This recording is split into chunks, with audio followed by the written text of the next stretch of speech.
నమస్తే, welcome to with news. ఈరోజు ఎన్టీఆర్ ఆడిటోరియంలో నిర్వహించిన సూర్యచంద్ర ఆర్గనైజేషన్ ఏపీజే అబ్దుల్ కలాం అవార్డ్స్లో ఆ కార్యక్రమంలో భాగంగా మన తెలంగాణ రాష్ట్ర మొదటి స్పీకర్ గారు మధుసూదనాచారి గారు మనతో ఉన్నారు. వారితో అడిగి ఈ యొక్క కార్యక్రమం విశేషాలు తెలుసుకుందాం.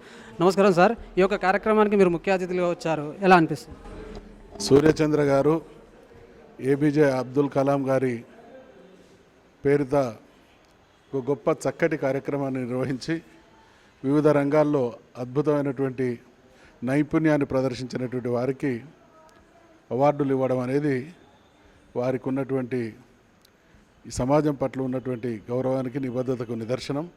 తప్పకుండా సమాజంలోని ప్రతి ఒక్కరూ ఏదో ఒక రంగంలో ఉన్నత శిఖరాలకు ఎదగాలి అని అంటే వారికి మహానుభావులు స్ఫూర్తిగా తీసుకొని పనిచేయాల్సినటువంటి అవసరం ఉంటుంది. కాబట్టి చిన్నారులతో పాటు పెద్దవాళ్ళందరినీ కూడా అనేక మందిని వివిధ రంగాల వాళ్ళను ఎంపిక చేసి ఈ కార్యక్రమాన్ని నిర్వహించడం చాలా గొప్ప విషయం.